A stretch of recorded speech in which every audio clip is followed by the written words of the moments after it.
quelles sont les réalités cachées derrière l'affaire de M.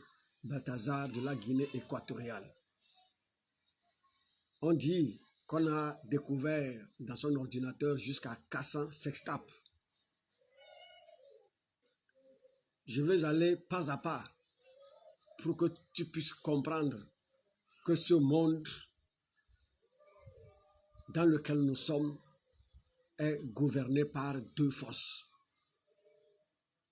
La force de Dieu par son esprit ou la force du diable par aussi son esprit, puisque lui aussi l'esprit.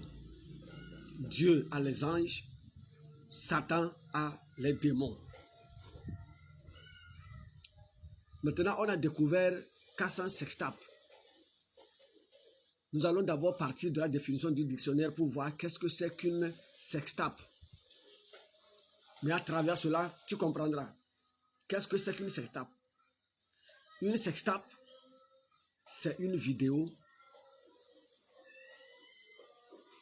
érotique ou pornographique qui est destinée à un visionnage privé.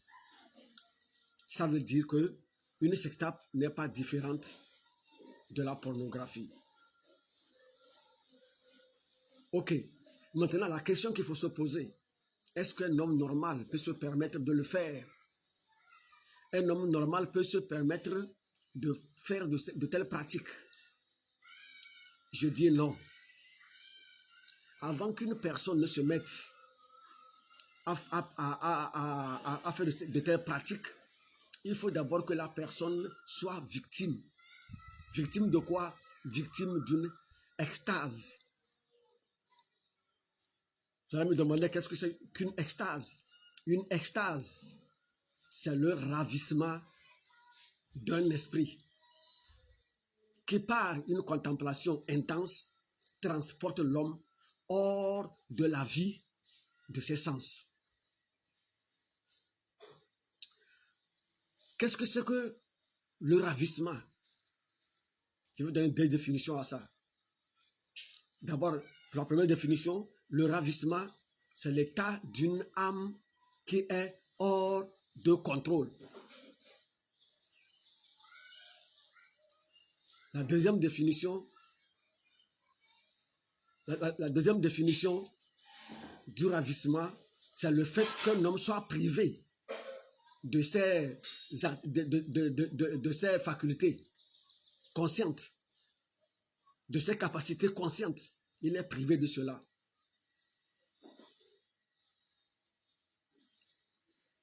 Alors, si nous voyons ce qui s'est passé avec ce monsieur, nous saurons que il n'a pas fait ça de lui-même.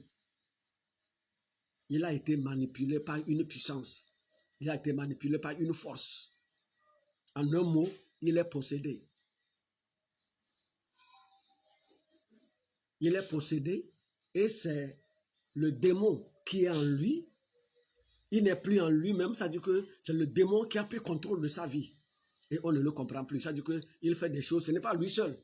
Lui et toutes les femmes et les filles qu'il a eu à faire ça, et d'autres qui en font, ceux qui font la pornographie et autres, c'est des possédés. Donc, dans ce monde où on est possédé par l'Esprit de Dieu, qui conduit l'homme à faire du bien, qui cadre avec la volonté humaine, ou bien on est conduit par la force du diable, la force de Satan, qui conduit l'homme à faire des choses qui sont contre nature. Voilà, c'est ça le cas de M. Balthazar de la Guinée équatoriale. Mais maintenant, quelle est la réalité cachée dans ça? Toi qui m'écoutes, si tu es enfant de Dieu, ou tu crains Dieu, il faut s'éloigner de ces vidéos. Il ne faut pas regarder ces vidéos, parce que ces vidéos ne sont pas différentes de la pornographie. Et laissez-moi vous dire, à travers ce que tu regardes, tu peux être possédé par un esprit. Parce que les yeux constituent une porte d'entrée d'un démon dans la vie de quelqu'un pour détruire sa vie.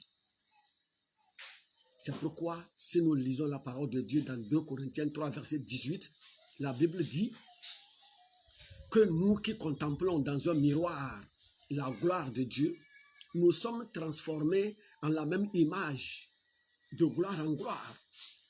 Ça veut dire que plus tu regardes quelque chose, plus tu deviens la chose. Voilà. Donc, je dis que ces vidéos qui circulent aujourd'hui dans le monde entier feront plus de scandales, de dégâts que M. Balthazar en a fait en Guinée. Parce que beaucoup de personnes seront possédées à travers cela. Toi, enfant de Dieu, toi qui crains Dieu, toi qui, par la grâce, tu as été lavé de tes péchés.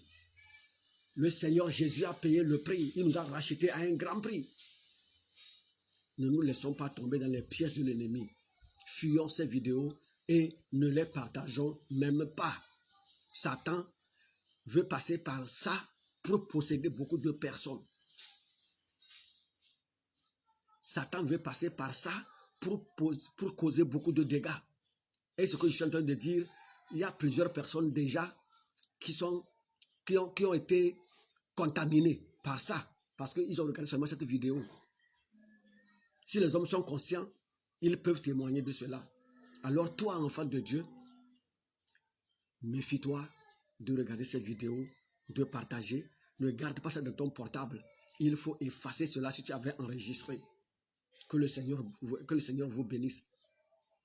Je reviendrai pour détailler encore concernant les deux grandes puissances, comment ça agit. Comment ça agit. Comment les deux puissances agissent. Praise the Lord. Ou bien, quelqu'un est possédé par l'Esprit de Dieu et il fait ce qui est bien. Il est contrôlé par l'Esprit de Dieu ou il est contrôlé par l'Esprit de Satan qui, lui, son objectif, c'est de détruire, de tuer, d'égorger. D'égorger, de détruire, d'égorger. Vous voyez les définitions même du dictionnaire. Le ravissement de l'esprit. Le ravissement de l'esprit. Ça veut dire que c'est une âme qui est hors de contrôle. C'est une personne qui a perdu ses capacités conscientes. Elle n'est plus en elle-même. Et retenons que l'homme est composé de 3 parties. D'abord, l'homme esprit. Il a une âme qui vit dans un corps. Donc, si l'esprit a eu le ravissement, vous voyez que ça affecte l'âme. Et au même moment, ça affecte le corps. L'homme n'est plus un homme normal. Tu le vois, il est intelligent, il a de l'argent, il roule dans des véhicules de luxe, mais c'est un mort ambulant. C'est un mort ambulant. C'est un mort ambulant. Son âme ne lui appartient pas. Son âme appartient à Satan. C'est ce que ça veut dire. Son âme appartient à Satan. Que le Seigneur vous bénisse, qu'il vous fortifie. Partagez cette vidéo pour sauver la vie de quelqu'un. Soyez bénis. Amen.